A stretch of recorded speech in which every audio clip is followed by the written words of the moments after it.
할렐루야. 저는 창세기를 비롯해 이 성경을 쓰신 분들을 저는 시인이다 이렇게 말씀을 드립니다. 우리가 시라고 하는 것은 말씀 원자에 신전할 때 신전, 절사자 이 두 개의 단어가 붙어서 시라는 한문이 만들어진 겁니다. 그러므로 언어로 만들어진 성전, 언어로 만들어진 신사 이런 말입니다. 그러므로 좀 들려오는 소리를 글로 적어서 너와 내가 함께 거하는 하나님과 함께 소통하는 그런 천을 만드는 사람들이 시인이다 이렇게 생각합니다. 그래서 혹시 이 방송을 듣는 분들이 계시면 때로는 한번 어려울 때, 마음이 답답할 때 한번 시집을 꺼내서 아니면 작은 시집을 한 권 사서 한번 읽어보면 어떨까 생각합니다. 그러게 되면 자기도 모르게 성경을 읽을 때 시의 느낌으로 읽어나감으로 말미암아 그 속에 숨겨져 있던 수많은 성경을 기록한 시인들의 감성을 그대로 느낄 수가 있습니다. 이 말씀을 전하는 사람들 혹은 시인들은 그 말끝 하나하나에 자신의 시가, 자신의 말씀이 소외된 사람들에게 뜨끈한 밥 한 공기가 되지는 못해도 그들을 기억하는 눈물 한 방울은 될 수 있으리라 믿는 사람들입니다. 그런 공감과 통찰과 눈물과 아름다움이 있는 그러한 치유제가, 약이 세상에 또 있을 리가 없습니다.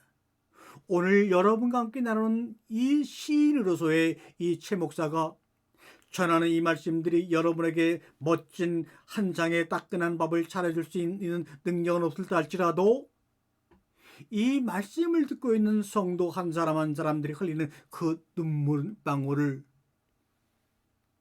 기억하는 사람은 될 수 있으리라 믿고 이 말씀을 힘을 다해 용기를 내어 전해봅니다. 정인종 시인의 시에는 이런 내용도 있어요. 비스듬이라는 시 속에 보게 되면 누군가의 마음에 눈 맞출 수 있다면 그러면서 말합니다. 생명은 그래요. 어디 기대지 않으면 살아갈 수 있나요? 공기에 기대고 서 있는 저 나무들 좀 보세요. 우리는 기대는 데가 많은데 기대는 게 맑기도 하고 흐리기도 하니 우리 또한 맑기도 하고 흐리기도 하지요. 비스듬히 다른 비스듬히를 바치고 있느니요 인간이요. 공기에 기대고 서 있는 나무들 좀 보세요 라는 말에 자지러지지 뭐예요. 공기에 기대고 서 있는 나무들 좀 보세요. 어떤 이런 표현이 나올 수가 있나요? 여태 그런지를 몰랐죠. 나무가 그저 자기 힘으로 그냥 하늘을 향해 중력을 이기고 나아가는 줄 알았는데 공기에 기대고 비스듬히 서 있대요. 그런 것처럼 내가 지금 휘청휘청 비스듬한 게 어디에서 그러고 있는 또 다른 누군가를 바치고 있는 것이라고 생각하니 뜬뼈 하나가 꼿꼿하게 생기는 기분이던걸요. 견디는 게 아닙니다. 견디는 게 아니라 내가 알지 못하는 그 누군가를 받쳐주고 있는 거예요. 휘청거리며 징징거리며 누군가의 마음에 눈 맞출 수 있다면 내가 아파서 징징거릴 때 메아리처럼 누가 들어준다나 봐요. 반드시 음덕이 뭐 별건가요? 그렇게 비스듬히 서로 받쳐주는 거죠. 바로 사람인 자가 그런 모습 아닌가요? 때로는 너무나 사람이 그리워서 그 사람이 그리움의 귀신처럼 우리에게 다가올 때가 있어요. 이승이라는 여러 시인은 그렇게 얘기했어요. 내가 지상에서 하고 싶은 말은 맨드라미 붉은 손목을 잡고 휘바람 봄 집에 가는 일, 그리하여 내일 싸울 일을 조금 남겨두는 일. 그래서 제목이 그리운 귀신이라네요. 읽을 때마다 그런 귀신이 있다면 싶어요. 우리 기독교인들은 귀신이 뭐냐면 굉장히 혐오감을 느끼지만 그런 귀신이 있다면 싶어요. 연속극 드라마의 공이 같은 도깨비라면 모를까, 귀신이 그립긴 처음이지요. 마지막 투연을 읽을 때마다 꽂혀요. 긴 시간 사회적 종교적으로 지의식 세뇌를 너무 많이 받고 살았나 봐요. 원죄. 성경에도 없는 단어 원죄, 예수님도 말씀한 적이 없는 원죄, 하나님도 말씀한 적이 없는 원죄.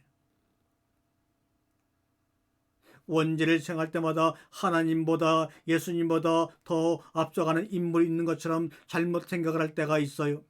안 그래도 되는데.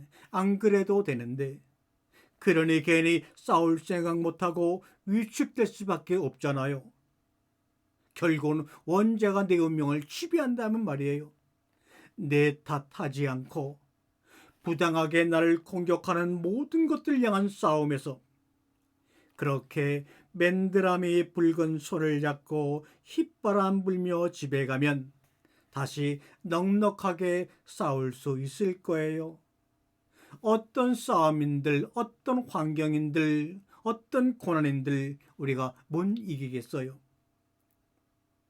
이 길 저 길 헤매고 다니며 얘기하다 결론으로는 결국 우리 모든 기독교인들이 죄, 원죄 여기서 지리멸렬해버리고 맙니다. 여기서 소통, 공감은 언감생시고 2000여 년의 시공간을 넘어 종교적으로 완벽하게 세뇌된, 그러나 사실 그들끼리도 통일이 안 되는 이야기를 우리는 기껏해야 기독교 150년의 세월 그동안에 물들어버리고 말았어요. 도대체 꼭 왜 이래야 합니까? 그러는 가운데서도 무조건적인 내 편 꼭 한 사람만 있다면 얼마나 좋을까?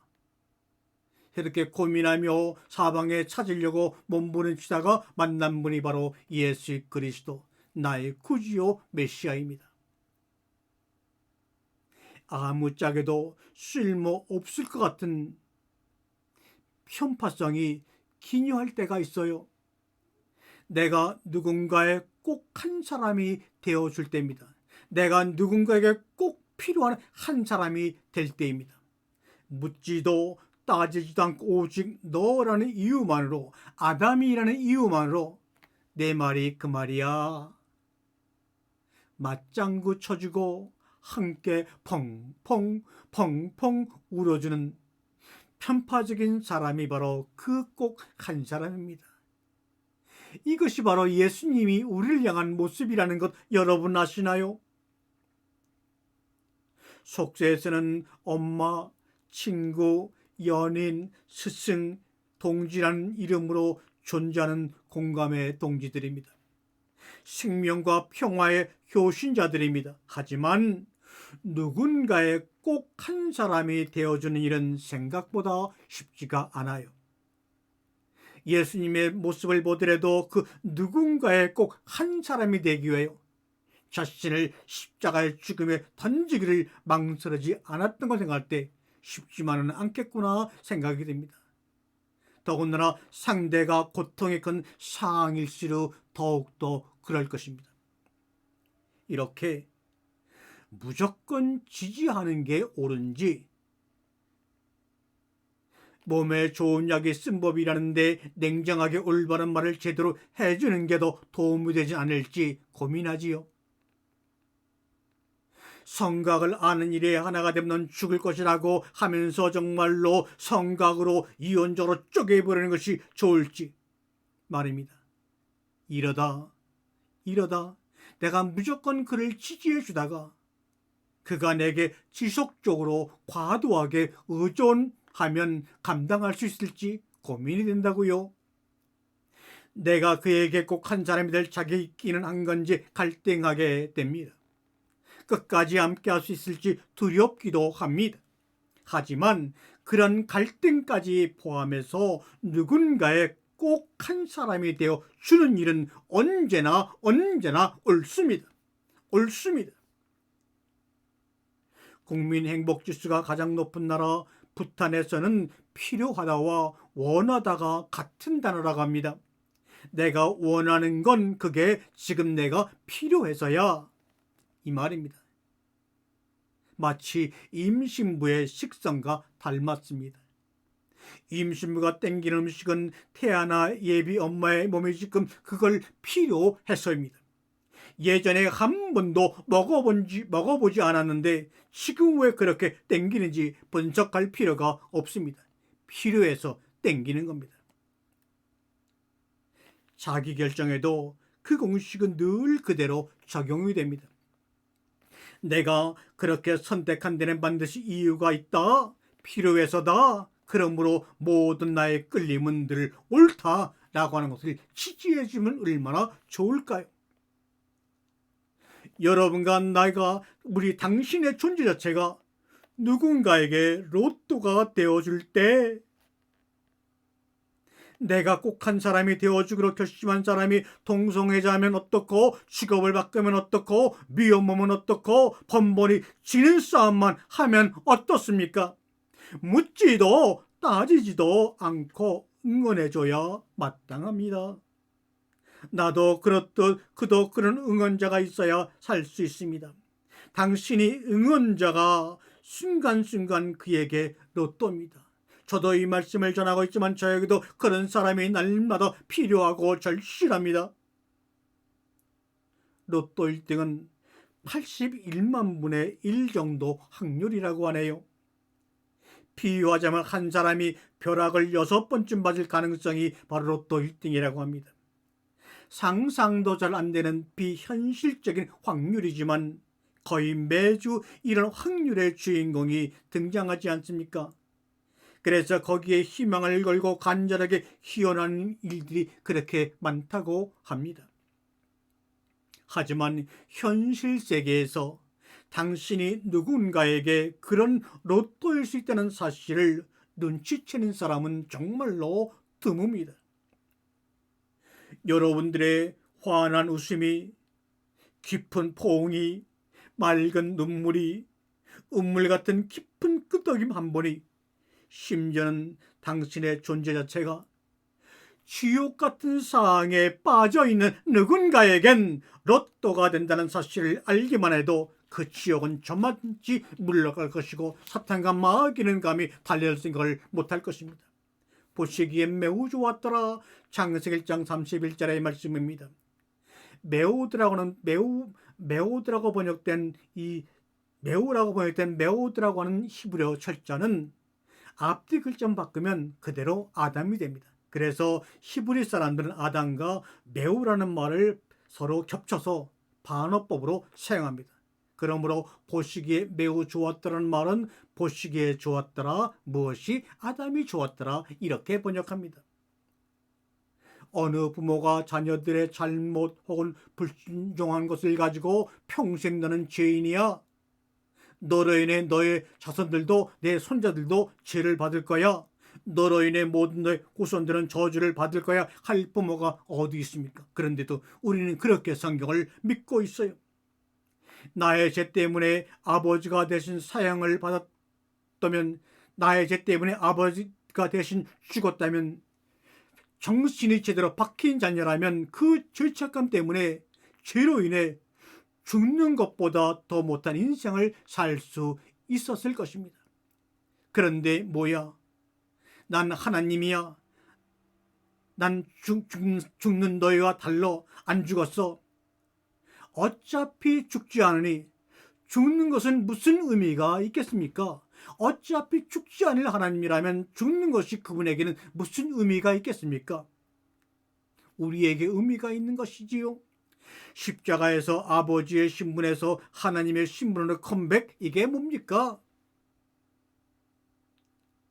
태초 이전에 여러분과 나의 본질은 하나님 아버지의 품에서 나는 온전한 나이다. 그것이 바로 우리의 원형이요 나의 본질입니다. 그것이 너는 나의 형상이요 모양이라고 말씀하신 의미입니다. 나는 본래 그렇게 사랑스러운, 사랑받아 마땅한 혹은 사랑받았던 사람이다. 절대적으로 괜찮은 존재야. 그것이 바로 여러분과 나의 본질입니다. 아멘.